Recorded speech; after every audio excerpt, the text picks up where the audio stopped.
Welcome to Let's Talk About Wellness, the podcast from providers for healthy living. You know that feeling when it's like 9 p.m., you're completely exhausted from the day, and you just find yourself standing there staring into the pantry? Oh, absolutely. Pretty much every Tuesday night for me. Right. And you're not even physically hungry. Your stomach is full, but your brain is just screaming for like a handful of chips or a cookie. Yes, that totally relentless mental itch. Exactly.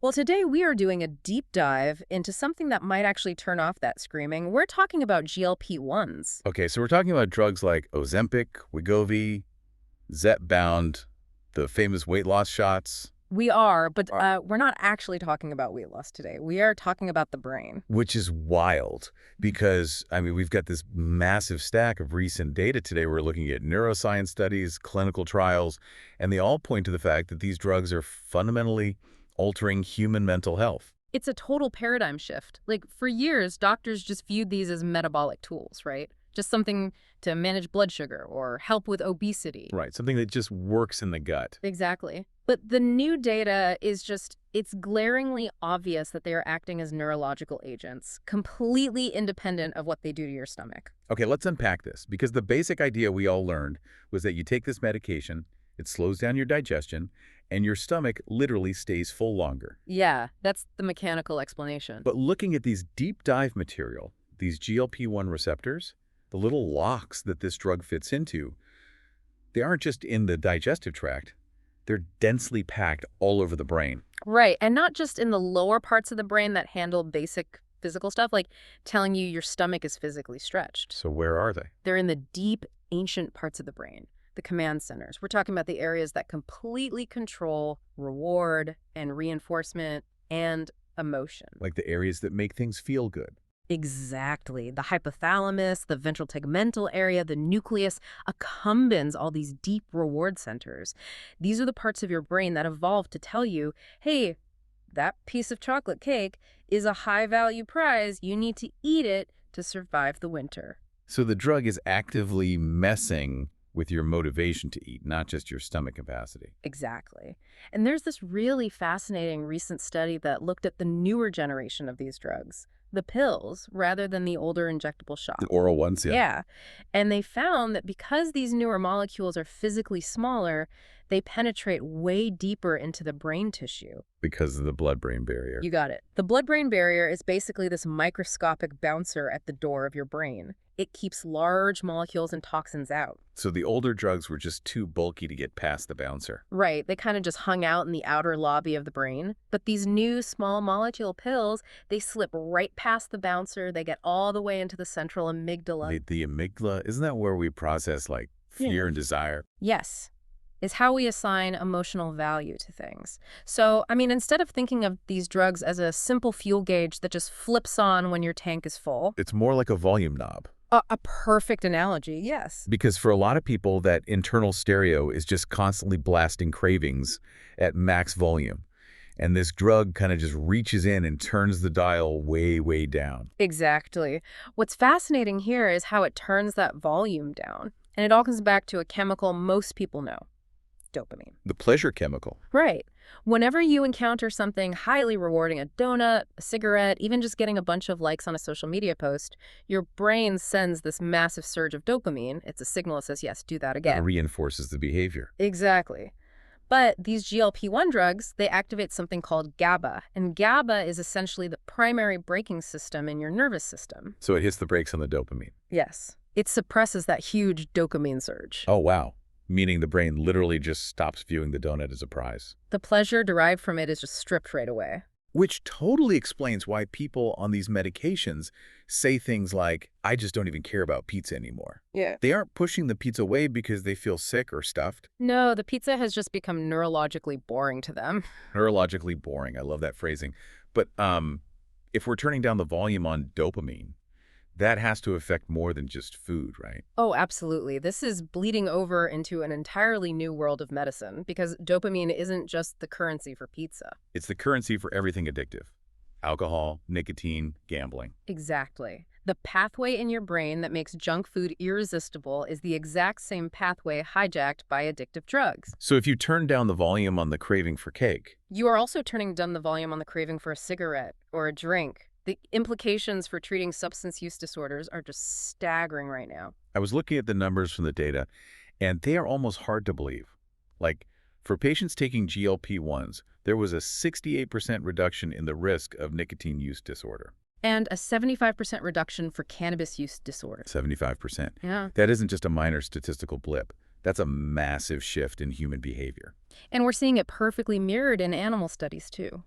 Researchers took mice that were basically addicted to alcohol or cocaine, gave them GLP-1s, and they just stopped seeking out the drugs. Did it make them sick? Like those old anti-drinking pills that make you throw up if you have beer? No, not at all. That's the crazy part. It didn't make them nauseous. It just fundamentally altered their brain chemistry, so the alcohol was no longer appealing. They just lost interest. That is wild. And, for anyone who's ever experienced what people call food noise, Yeah. that exhausting, constant mental loop of, what's for lunch? Should I eat that donut? I shouldn't eat that donut. It's a form of chronic stress. It really is. Yeah, it's exhausting. Yeah. And removing that noise, it frees up hours of mental energy every single day. It sounds incredibly peaceful. It really does. And, speaking of finding peace and managing all that daily stress, for those of you listening in Ohio who are looking for a safe space and professional support, you can find us at providersforhealthyliving.com. Absolutely. It's such a great resource. But I do want to push back on this whole volume knob concept for a second. Okay, let's hear it. Because food isn't just fuel for us. For so many people, it's a primary coping mechanism. Right. You have a terrible day at work, you come home, you eat a bowl of mac and cheese. And your brain gets that hit of dopamine, and it temporarily soothes your anxiety. It genuinely makes you feel better in the moment. It does. So if a medication totally neutralizes the joy of eating, and that person hasn't developed, alternative ways to cope with their stress, Yeah. what happens to them? Are we just turning down the volume on the joy of life entirely? That is a completely valid concern, and it's a vulnerability we really have to talk about. In psychiatry, there's a term for this. Anhedonia. Anhedonia, a reduced ability to feel pleasure. Exactly. If the brain's reward centers get dialed back too aggressively, the effect might not just stop at junk food or alcohol. Right, like maybe you stop enjoying your hobbies or hanging out with your friends. Right. The color sort of just washes out of your world. But is that just a psychological thing, like, I'm sad because I can't eat my favorite ice cream anymore? Or is there an actual biological reason for that drop in mood? Oh, it's deeply biological. Your dopamine system doesn't just readjust overnight. It takes the brain months to find a new baseline. And during that time, your body is undergoing massive physical changes from the weight loss. Right, you're dropping pounds super fast. And we think of weight loss as this universally positive thing, but rapid weight loss is actually interpreted by the human body as a severe biological stressor. Wait, really? Getting healthier stresses the body out. The end result is healthier. But the rapid process of getting there, that is a huge shock to the system. Oh, because your body thinks it's starving. Exactly. When you suddenly start burning through your fat stores, your body elevates stress hormones, like cortisol and norepinephrine.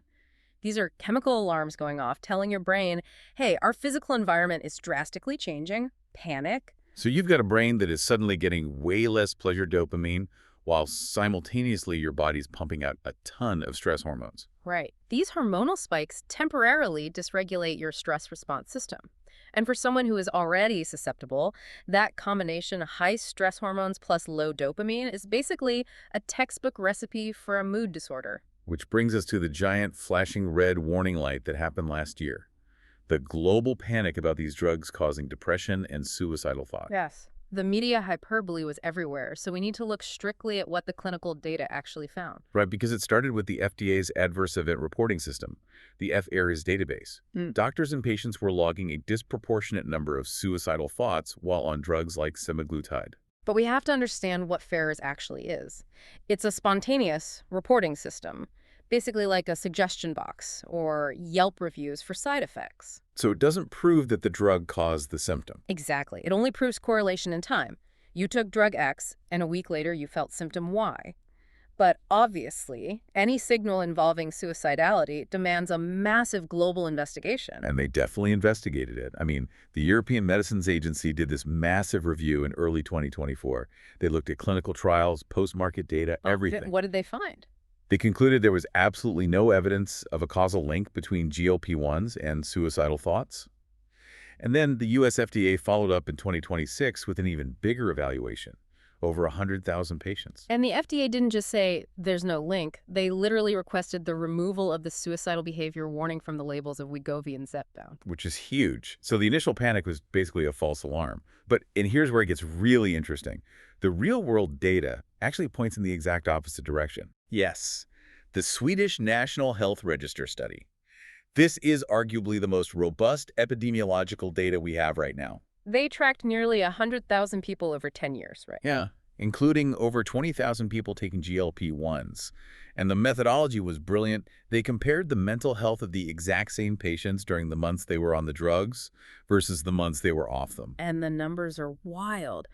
While they were actively taking the medication, these patients saw a 42% drop in psychiatric hospital visits A 44% lower risk of depression. and a 38% reduction in anxiety disorders. It's a total paradox. The drug everyone panicked about is actually acting as a potent antidepressant for a huge portion of people taking it. Right, and if you think about it, it makes perfect logical sense. First, you have the psychological relief of silencing that food noise we talked about. Plus the sheer physical relief. Carrying less weight, moving easier, finally getting good sleep, of course your mood is going to improve. But there is actually a whole other layer to this antidepressant effect that has nothing to do with weight loss at all. Wait, really? Yeah, it has to do with how these drugs physically heal chronic damage inside the brain. We're moving from psychology into neuroprotection. Okay, let's get into this. Uh, Because the sources kept mentioning this concept of inflammaging, which is a crazy word. Inflammaging. Yes, basically, as humans age, we often develop this chronic, low-grade inflammation throughout our bodies. Kind of like a fire constantly smoldering in the background. Exactly. And this inflammation eventually crosses that blood-brain barrier bouncer we talked about. Once it gets inside the brain, it just wreaks havoc. It makes it harder to learn. It stops the birth of new neurons. And it triggers the microglia. I thought this part was absolutely fascinating. Right, so the microglia are essentially your brain's immune system. Yeah. Usually they're the good guys. They sweep up cellular trash. But chronic inflammation confuses them. They basically go rogue. Yes. They become neurotoxic. It's biological friendly fire. They start attacking your healthy brain cells. And this friendly fire is now recognized as a major driver behind Alzheimer's, Parkinson's, and late-life depression. And this is where the GLP-1s step in like a cellular repair crew. Because they aren't just managing insulin, they are incredibly powerful anti-inflammatory agents. Exactly. They get into the brain and they shut down that friendly fire. They tell the microglia to stand down. But they don't just stop the damage, right?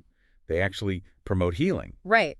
If we connect this to the bigger picture, they increase levels of something called BDNF, brain-derived neurotrophic factor. Which is basically like miracle fertilizer for your brain cells. That's a great way to describe it. It's the scaffolding protein. It keeps your existing neurons alive and encourages your brain to build new connections. There was a clinical trial that really hammered this home for me. They gave this medication to patients who were already experiencing cognitive issues. And after just 12 weeks, these patients had significant improvements in their memory and their attention span. And it wasn't just subjective either. They put these people in brain scanners and physically measured it. Right. They saw actual increased activation in the prefrontal cortex. Which is crucial. Your prefrontal cortex is basically the CEO of your brain. It handles complex decision-making, working memory, impulse control. And the kicker here is that the researchers proved these brain benefits had nothing to do with how much weight the patients lost. Wait, nothing to do with the weight loss at all. Zero. The cognitive improvements strictly correlated with the drug itself. The drug was actively repairing the brain's networks entirely on its own, completely independent of the metabolic stuff. Wow. So what does this all mean ultimately? I think it means we are witnessing the total blurring of the lines between endocrinology and psychiatry. Right. Like for decades, if you had diabetes, you went to an endocrinologist. If you had depression, you went to a psychiatrist. Two totally separate buildings. But GLP-1s are proving that it's just one intertwined system. You can't drastically alter how your body uses energy without completely shifting your emotional landscape. It's incredible.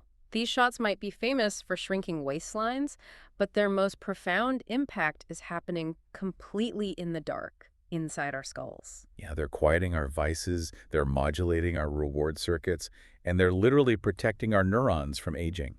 But, we have to respect that power. If you are taking a drug that alters your reward system, you really need to think about your relationship with pleasure. Absolutely. Because if this tiny molecule slips into your brain and takes away your favorite coping mechanism, whether that's a donut or a glass of wine or whatever, you had to be intentional about building new, healthy sources of joy. True well-being is always a holistic approach. You have to balance the biological medicine with actual psychological support. Totally. And before we wrap up today's deep dive, I actually want to leave you with a final thought to chew on. Something that builds on everything we just talked about, but pushes it a little further into the future. Okay, lay it on us. So we've talked endlessly today about how these drugs suppress the dopamine spikes that drive us toward instant gratification, right? Food, alcohol, all of that. But dopamine is not just the chemical of addiction. Right, it's the molecule of motivation. Exactly. It's the chemical that makes humans strive and build and conquer and create. So if medical science is on the verge of perfecting a pill that flawlessly regulates our desires, smoothing out all our cravings, and leaving us in this state of perfect, quiet contentment, what happens to human drive? Oh, wow. Like, is a certain amount of mental noise, a certain degree of deep dissatisfaction, actually necessary to fuel ambition? Or, by finally silencing those primal urges for cheap rewards, will we free up our minds to achieve something even greater? That is a really profound question. I guess we'll find out in the next decade. We really will. Well, if this conversation helped you today, please follow the show on Apple Podcasts, Spotify, or iHeartRadio, and leave us a 5-star review. It helps more people in our community find these resources. We'll talk to you next time.